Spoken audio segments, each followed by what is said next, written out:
दोस्तों नमस्कार। Study with गौरव में आपका स्वागत करता हूं। मैं गौरव आज आपके लिए ईवीएस का एक बहुत ही अच्छा टॉपिक और बहुत ही इम्पोर्टेंट टॉपिक लेकर इस चैनल पर लेकर आया हूं। तो आज हम ईवीएस का टॉपिक शुरू कर रहे हैं जो सीटेट के पॉइंट ऑफ व्यू से या फिर किसी स्टेट टेट के पॉइंट ऑफ व्यू से काफ़ी इम्पॉर्टेंट है। तो आज जो मैं टॉपिक स्टार्ट कराने जा रहा हूँ वो ईवीएस का सबसे पहला टॉपिक है फैमिली एंड फ्रेंड्स। तो अभी मैं फ़िलहाल इस वीडियो में आपको सिर्फ फैमिली के ऊपर बात करूँगा, फैमिली के ऊपर सिर्फ पढ़ाऊँगा, और नेक्स्ट वीडियो जब पार्ट 2 आएगी तो उसमें मैं फ्रेंड्स के ऊपर भी कराऊँगा क्वेश्चंस, और उसकी जो भी थ्योरी होगी वो मैं सारी चीज़ें वहाँ पर आपको कवर कराऊँगा। तो बिना किसी देरी के हम वीडियो को शुरू करते हैं। तो आज मैं जो टॉपिक यहाँ पे कराने जा रहा हूँ वो फैमिली के ऊपर जो क्वेश्चन बनने वाले हैं, जो उसका जो थ्योरेटिकल सेक्शन है वो मैं कवर कराऊँगा। तो बिना किसी देरी के वीडियो को शुरू करते हैं। Then what is family. तो फैमिली क्या है, परिवार क्या है। तो परिवार की अगर मैं बात करूं तो परिवार हमारे सोसाइटी की बेसिक यूनिट है ना। तो परिवार जो होता है, the family is the basic unit of human society, ठीक है। तो उसे एक परिवार कहते हैं। और परिवार के अंदर एक चीज़ और समझनी है, the oldest married couple and their children and the children of their marriage and adopted children are collectively called the family, है ना। तो जो फैमिली के अंदर ओल्डेस्ट मैरिड कपल होता है और उनके बच्चे और फिर बच्चों के बच्चे या कोई एडेप्टिव बच्चा है, इन सबको कलेक्टिवली हम मिलाकर क्या कहते हैं, फैमिली कहते हैं, ठीक है।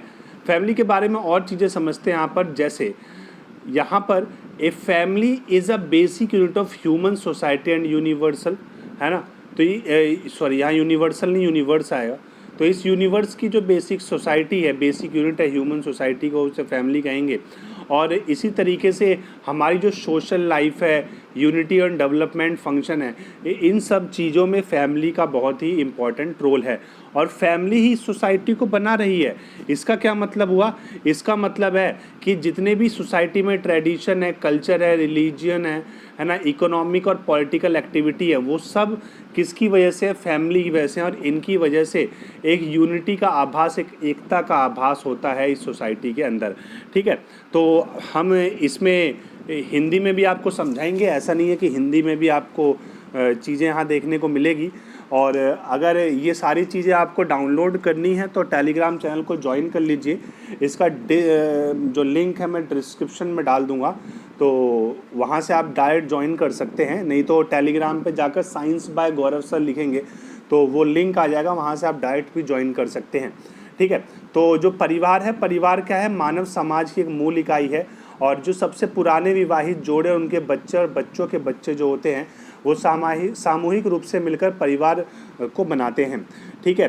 तो परिवार जो है, परिवार एक मानव समाज और सार्वभौमिक की एक बुनियादी इकाई होता है। जो सामाजिक जीवन है, एकता है, विकास कार्य है, इन सब में परिवार की बहुत ही आवश्यकता होती है। और परिवार की वजह से ही समाज में जो सांस्कृतिक, धार्मिक और आर्थिक और राजनीतिक घटनाएं होती हैं, है ना, ये सब परिवार की वजह से ही संभव हो पाता है। और एक एकता का आभास हमारे इस समाज में होता है।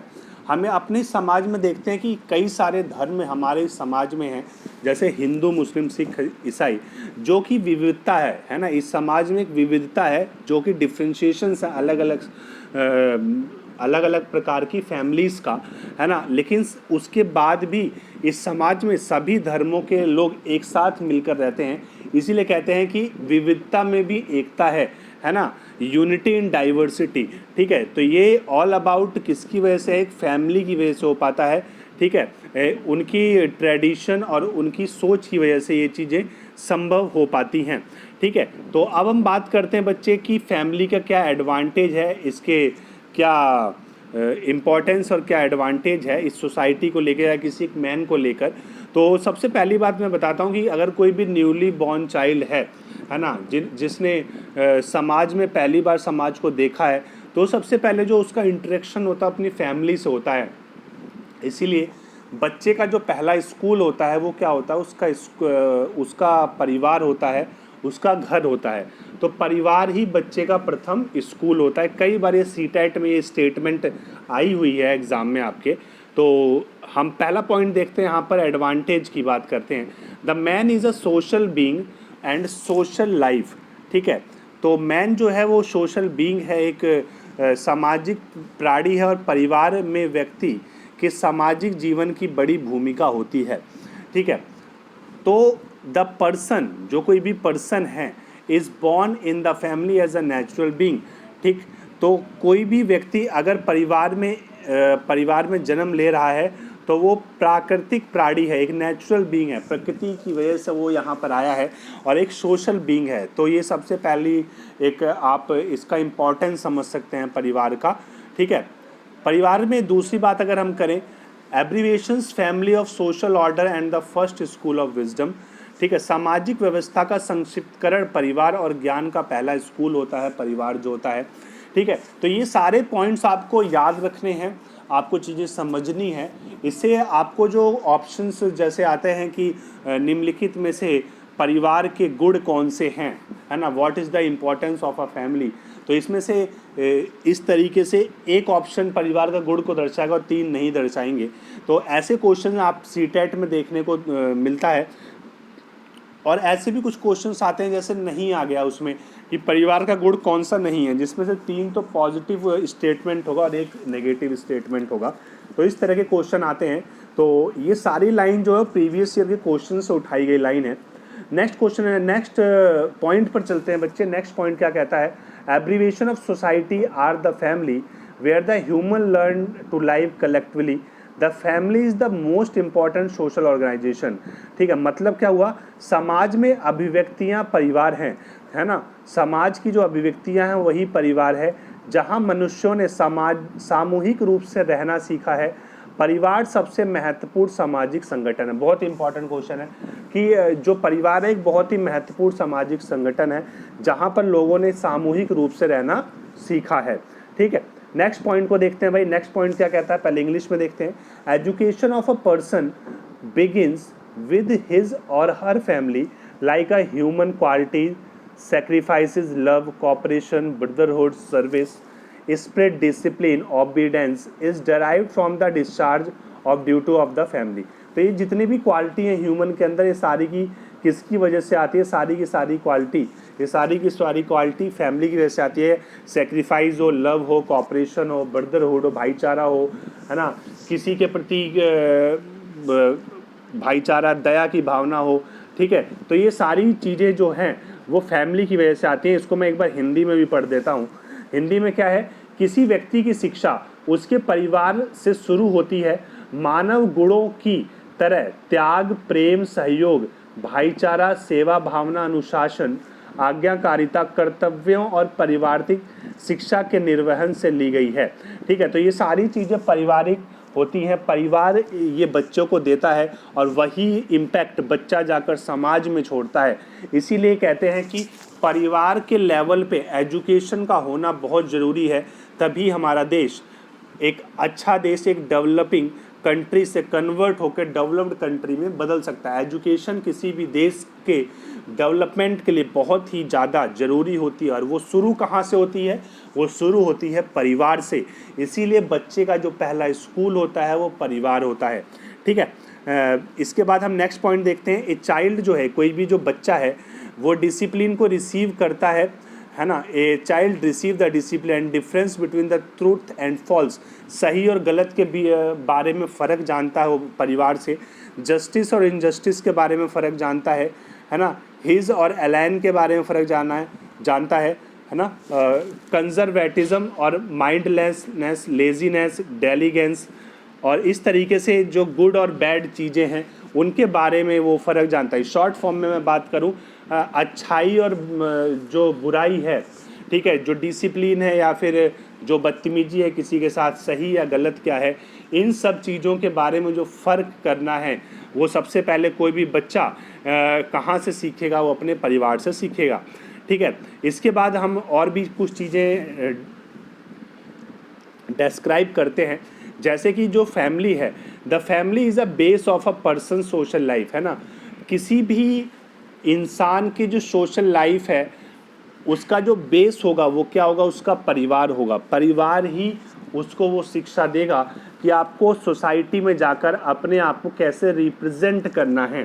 ठीक है, तो therefore family education is considered as an effective and important tool. इसीलिए जो फैमिली का जो एजुकेशन है वो एक इफ़ेक्टिव टूल है इस सोसाइटी के लिए और इस देश के लिए।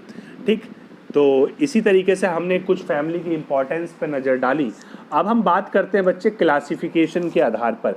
जो क्लासिफिकेशन है, परिवार का जो क्लासिफिकेशन है, वर्गीकरण किस हिसाब से किया गया है, तो इस समाज में परिवार दो प्रकार के होते हैं, एक जॉइंट फैमिली होती है और एक न्यूक्लियर फैमिली होती है।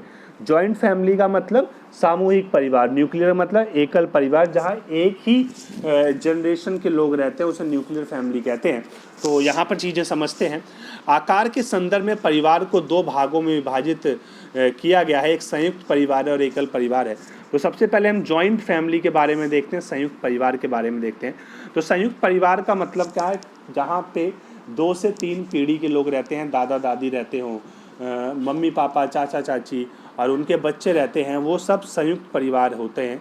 ठीक है, तो हमारी जो इंडियन सोसाइटी थी वो एक संयुक्त परिवार पे बेस्ड थी, लेकिन जैसे जैसे हमने एक वेस्टर्न कल्चर को अडॉप्ट करना शुरू किया तो अब इंडिया में भी एकल परिवार आजकल देखने को मिलते हैं। ठीक है, लेकिन अभी भी गांव में जो रहने वाली जनसंख्या है वो संयुक्त परिवार में रहना ही बिलीव करती है। ठीक है, तो जॉइंट फैमिली के बारे में कुछ चीज़ें समझते हैं यहाँ पर। Indian joint family is the basis of social life. 2 और 3 generation of family member live with each other and asset, है ना। तो 2 से 3 जनरेशन के जो फैमिली मेम्बर वो एक साथ रहते हैं, और जिसमें कि इनकम और म्यूचुअल लाइफ ड्यूटीज़ और सारी चीज़ें उनकी आपस में जुड़ी होती हैं। उनके म्यूचुअल राइट्स हो, उनकी इनकम जो उनकी दिनचर्या सारी एक दूसरे से जुड़ी होती है। जॉइंट फैमिली के अंदर क्या होता है, in joint family parents, son and daughter, brothers and sister, sister in law and their children, uncle aunty, grand parents, ये सब एक साथ ही रहते हैं कि घर में। ठीक है, अब फीचर्स देखिए, जॉइंट फैमिली के मैं फीचर्स की बात कर रहा हूँ। यहाँ पर आपको एक बात समझनी है, मैं सिर्फ आपको जॉइंट फैमिली के फीचर्स बताऊँगा।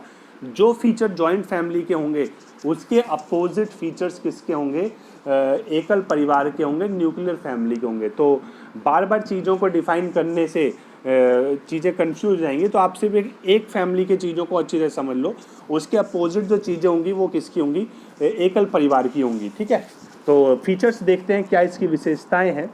ठीक, तो सबसे पहला पॉइंट है बच्चे, size of joint family is large.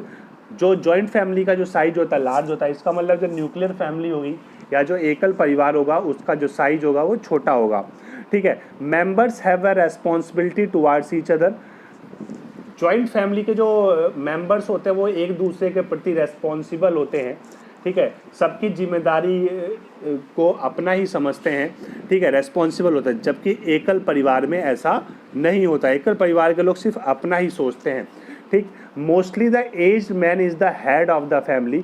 Generally क्या होता है, जॉइंट फैमिली में जो सबसे बड़ा बुजुर्ग आदमी होता है वही फैमिली का हेड होता है। ठीक है, और फिर इसी तरीके से जितने भी फैमिली मेंबर हैं, all family member pamper kid and gives the lot of love of them. जितने भी फैमिली मेंबर हैं, जॉइंट फैमिली में लोग ज़्यादा हैं, तो सभी जो छोटे बच्चे हैं उसको पैम्पर करते हैं और बहुत ज़्यादा प्यार देते हैं, जिससे उसे मेंटल सेटिस्फैक्शन मिलती है। जबकि एकल परिवार में सिर्फ माँ बाप का ही प्यार उसको मिलता है। ठीक है, नेक्स्ट पॉइंट पर चलते हैं। Due to the elder in the family children tend to learn discipline at an early age. ठीक, ज़्यादा बड़े लोग होने की वजह से फैमिली में जो बच्चे होते हैं उनमें ज़्यादा डिसिप्लिन होता है, ज़्यादा जो कल्चर की समझ होती है, जबकि एकल परिवार में ऐसा नहीं होता है। ठीक है, लास्ट पॉइंट की बात करें हम, children get the love and respect at early stage and the head of family collectively spends money. ठीक है, तो बहुत ही कम एज में बच्चे को प्यार मिल जाता है, डिसिप्लिन, और वो सीख जाता है चीज़ों को समझना, और उस पर लगभग फैमिली का हर मेंबर पैसे खर्च करता है। जबकि यहाँ पर एक ही गार्जियन है, तो वही जितना प्यार दे सकते हैं वही अपना प्यार उनको उसको प्रोवाइड करेंगे। ठीक है, इस तरीके से हमने यहाँ पे चीज़ों को सीखा। और ये फिर हिंदी में चीज़ें हैं। तो वही चीज़ है जो मैंने आपको ऊपर बताई है, दोनों लैंग्वेज में मैंने आपको चीज़ें समझाया है, जिसमें कई पीढ़ियों के लोग रहते हैं, उसी को हम संयुक्त परिवार कहते हैं। और फिर यहाँ पे नीचे विशेषताएं हैं संयुक्त परिवार की, कि आकार में बड़ा होता है, एक दूसरे के प्रति जिम्मेदारी होती है, जो वृद्ध व्यक्ति होगा वही परिवार का मुखिया होता है, और परिवार में जो बच्चे हैं, बच्चों को लाड़ प्यार मिलता है, उन्हें बहुत सारा प्यार देते हैं, और जाहिर है इसकी वजह से उनको मानसिक विकास पे उनका अच्छा प्रभाव पड़ता है।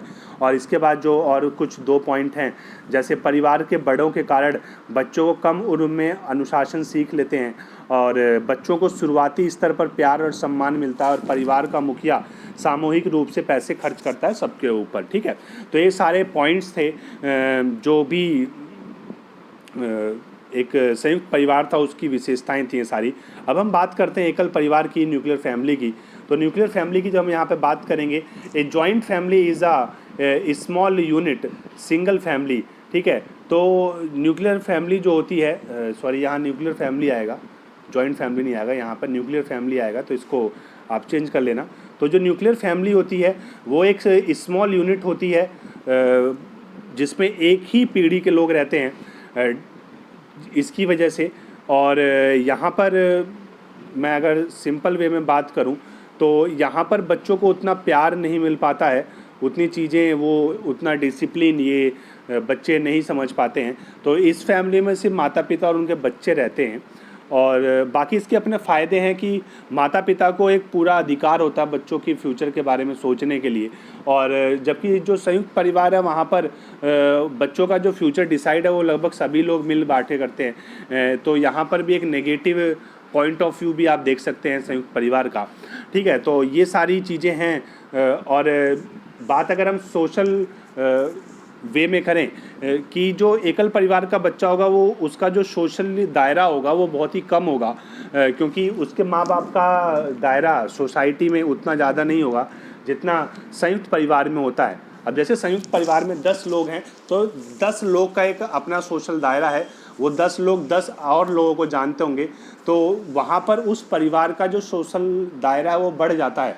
इवन जब हम एकल परिवार की बात करते हैं तो यहाँ पर ऐसा नहीं है, यहाँ पे माता पिता ही गार्जियन है और उनका जितना सोसाइटी में जो लोग उनको जानते हैं सिर्फ उतना ही उनका सोशल दायरा है। तो इसलिए बच्चे का जो सामाजिकरण है एकल परिवार में वो कम हो पाता है एज़ कम्पेयर टू द संयुक्त परिवार। ठीक है, तो यहाँ पे हमने चीज़ों को समझा होगा। अब कुछ एक इम्पॉर्टेंट पॉइंट लेते हैं जो कि मैंने एनसीईआरटी की बुक से उठाया है, और अगर आपने पहले सीटेट का पेपर या किसी भी स्टेट टेट का पेपर दिया है तो ये सारे क्वेश्चन आपको देखने को मिले होंगे किसी न किसी एग्ज़ाम में।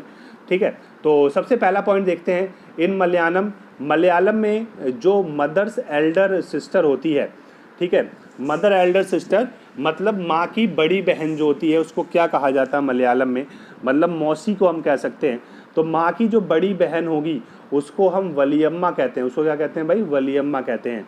ठीक है, माँ की माँ को मतलब नानी को क्या कहा जाता है मलयालम में, अम्मूमा कहा जाता है।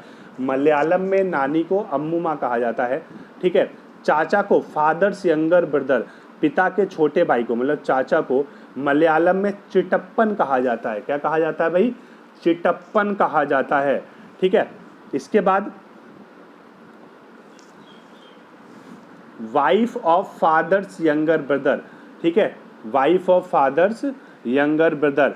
ठीक है, तो अर्थात चाची को, तो चाचा को चिटप्पन और चाची को क्या कहा जाता है, कंजमा कहा जाता है। कंजमा क्या कहा जाएगा, कंजमा कहा जाएगा। ठीक है, अब हम बात करते हैं, ये तो सारी चीज़ें मलयालम में थी। अब बात करते हैं लद्दाख की। तो लद्दाख में मदर को क्या कहा जाता है, आमा ले कहा जाता है। फादर को लद्दाख में अब्बा ले कहा जाता है, और ग्रैंड पा को मेमे ले कहा जाता है। तो ये सारे पॉइंट हैं एनसीईआरटी से उठाए गए हैं, तो ये सारे आपको डायरेक्ट याद रखने हैं। और एक और पैराग्राफ एनसीईआरटी में मैंने देखा था कर्णम मालेश्वरी के ऊपर, तो यहाँ से भी क्वेश्चन देखने को मिला है सीटेट में। तो जो कर्णम मालेश्वरी हैं वो एक वेट लिफ्टर हैं और आंध्र प्रदेश की हैं। इनके पापा जो हैं वो पुलिस में हैं, सार्जेंट पोस्ट है इनकी पुलिस में, और ये इंडिया के लिए इंटरनेशनल लेवल पे अब तक 29 मेडल्स जीत चुकी हैं और एक वेट लिफ्टर है। ठीक है, और इनकी जो बहनें हैं वो भी वेट लिफ्टिंग का ही कार्य करती हैं। ठीक है, तो ये कर्णम मालेश्वरी की बात थी। तो यहाँ पर हम वीडियो को बच्चे समाप्त करते हैं। अगर आपको वीडियो पसंद आई है तो आप इसको लाइक करें और अपने यूज़फुल कमेंट्स दें। और अगली वीडियो में, अभी ये फैमिली के ऊपर थी, अगली वीडियो में फ्रेंड्स के ऊपर बनाऊंगा कि अरस्तु ने फ्रेंड्स को कितने पार्ट में डिवाइड किया है। और फैमिली और फ्रेंड्स के ऊपर जितने भी सीटेट में क्वेश्चन आए हैं तो वो हम अलग अलग प्रकार के क्वेश्चंस भी डिस्कस करेंगे। तो जल्दी ये सारी वीडियो आपको देखने को मिलेगी चैनल पे।